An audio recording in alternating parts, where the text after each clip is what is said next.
ఆషాఢ మాసం వచ్చిందంటే చాలా మంది ఒక సందేహం అడుగుతారు. ఈ నెలలో బంగారం వెండి కొనుగోలు చేయొచ్చా, కొనకూడదా? దీనిపై చాలా కాలంగా భిన్నాభిప్రాయాలున్నాయి. ఒకటి సాంప్రదాయం, ఇంకోటి ఆధ్యాత్మిక విశ్వాసం, రెండోది మార్కెట్ మరియు పెట్టుబడి దృష్టికోణం. ముందుగా ఆధ్యాత్మిక కోణం గురించి తెలుసుకుందాం. హిందూ సాంప్రదాయంలో ఆషాఢ మాసాన్ని చాలా మంది శూన్యమాసంగా భావిస్తారు. ఈ కాలంలో వివాహాలు, గృహప్రవేశాలు వంటి శుభకార్యాలను నిర్వహించారు.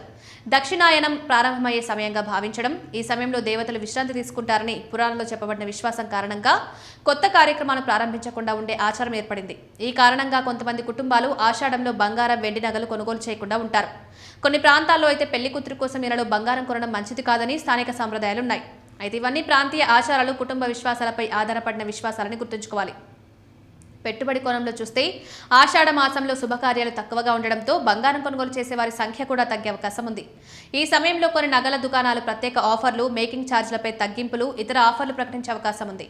శ్రావణం, దసరా, దీపావళి, పెళ్లిళ్ల సీజన్ దగ్గర పడే కొద్దీ బంగారం కొనుగోలు పెరగడం వల్ల ధరల్లో మార్పులు కనిపించవచ్చు.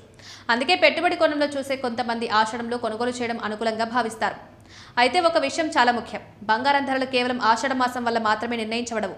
అంతర్జాతీయ మార్కెట్ పరిస్థితులు, డాలర్ విలువ, డిమాండ్, కేంద్ర బ్యాంకుల విధానాలు వంటి అనేక అంశాలు ధరలను ప్రభావితం చేస్తాయి. మార్కెట్ ధరలు మీ ఆర్థిక ప్రణాళికను పరిశీలించి నిర్ణయం తీసుకోవడం మంచిది.